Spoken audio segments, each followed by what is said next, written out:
नमस्कार, आप देख रहे हैं समर्थ सहारा न्यूज। आपके साथ मैं हूं वैशाली। आइए रुक करते हैं आज की खबरों की ओर। भारतीय किसान संघ जिला ब्रह्मपुर की ओर से खंडवा लोकसभा सांसद ज्ञानेश्वर पाटिल जी को आज जीएम नीति और सलाह के बारे में ज्ञापन सौंपा गया। जिलाध्यक्ष संतोष महाजन ने बताया कि दिनांक 23 जुलाई 2024 को माननीय सर्वोच्च न्यायालय की बेंच द्वारा जीएम सरसों के बारे में अपने निर्णय में केंद्र सरकार को 4 माह में सभी समर्पित व्यक्तियों, कृषि वैज्ञानिक, राज्य सरकारों, किसान संगठनों, उपभोक्ता संगठन आदि से सलाह करते हुए जीएम फसलों के ऊपर एक राष्ट्र नीति बनाने की सलाह के बारे में आग्रह किया था कि ये सलाह की प्रक्रिया जल्द से जल्द की जाए। ये एक गंभीर मामला है। कपास आते हुए करीब 22 वर्ष हो गए हैं, फिर भी बीजीएम के बारे में कोई सहमति नहीं बनी।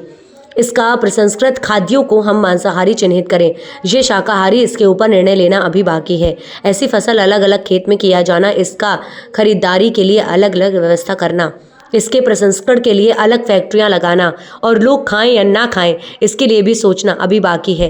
इसके अलावा ये सारी फसलें अपरिवर्तनीय, जैव विविधता को नष्ट करने वाले, कुपोषण को बढ़ाने वाले, पर्यावरण को नष्ट करने वाले, खाद को जहरीला बनाने वाले, इसकी खेती में उपयोग रासायनिक कैंसर बढ़ाने वाले हैं। इसलिए सभी हितधारक के साथ बैठकर राष्ट्रीय नीति बनाना आवश्यक है। आज भारतीय किसान संघ जिला ब्रह्मपुर का जो सदस्य हैं, हम लोग माननीय सांसद महोदय ज्ञानेश्वर जी पाटिल के पास में मिलने जा रहे हैं। जो जीएम बीज है, बीटी, इसके ऊपर माननीय सर्वोच्च न्यायालय ने एक निर्णय दिया था, जिसके अंतर्गत जितने भी इससे संबंधित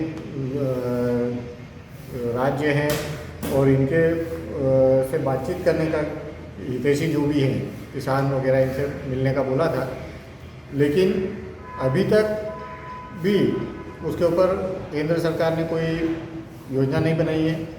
भारतीय किसान संघ इसके अंदर एक षड्यंत्र देखता है कि ये जो बीटी जीएम बीज है, ये खतरनाक प्रकार का विदेशी षड्यंत्र हो सकता है। इसके अंतर्गत अभी तक भी किसी प्रकार का नहीं आया है निर्णय कि भैया ये क्या चीज़ है, क्या नहीं है। और इसके उपयोग में जो रासायनिक का उपयोग किया जा रहा है, वो भी कैंसर उत्पन्न करने वाला है। इससे जो तैयार हो रहा है, वास्तव में शाकाहारी है या मांसाहारी, ये भी कैटेगरी निर्धारित नहीं हुई है। इन सारी बहुत सारी चीज़ें हैं और इसके पीछे वैज्ञानिकों को भी बोलने नहीं दिया जा रहा है। बहुत अधिक प्रकार का बीटी बीज उपयोग करने से जो देसी बीज है, ये नष्ट हो रहा है। और बीटी बीज के उपयोग से भी, ये भी अभी तक जीन उसके क्लियर नहीं किया वैज्ञानिकों ने, विदेशियों ने, कि भैया इसके उपयोग से फसल का उत्पादन बढ़ेगा। बहुत सारी चीज़ें हैं। भारतीय किसान संघ इसको एक षड्यंत्र के रूप में देखता है और इसलिए भारत सरकार से हम लोग माननीय सांसद महोदय के से मिलकर ये निवेदन कर रहे हैं कि इसके ऊपर संज्ञान ले और इसके ऊपर कोई उचित निर्णय जो है, मिल बैठकर सबसे सलाह मशवरा करके, विचार करके। सांसद महोदय को ज्ञापन सौंप रहे हैं? जी, आज माननीय सांसद महोदय जी को हम लोग ज्ञापन दे रहे हैं। आपका नाम सर? संतोष महाजन, भारतीय किसान संघ जिला अध्यक्ष। भारतीय किसान संघ ज्ञापन सौंपने आए आपके पास में?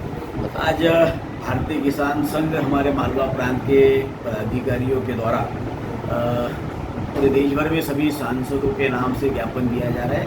और जो जीएम फसलों के बारे में जो लागू किया गया है, जिसमें कि उसमें जीव है या फसल, बीटी कॉटन वगैरह में तो ये तत्व है, लेकिन उसके साथ साथ बैगन में और अन्य फसलों में भी इसका यदि उपयोग होता है तो निश्चित रूप से ये बहुत ही हानिकारक साबित हो रहा है। इससे कैंसर के प्रमाण भी बड़ी संख्या में बढ़ रहे हैं।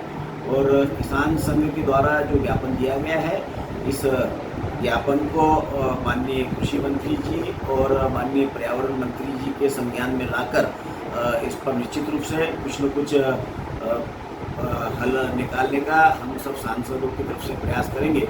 और माननीय प्रधानमंत्री जी के संज्ञान में भी इस बात को लाएंगे, ताकि हमारे यहाँ पर किसी के भी बीमारी, किसी प्रकार की बीमारी हमारे जनता के बीच में इसका फैलाव न हो।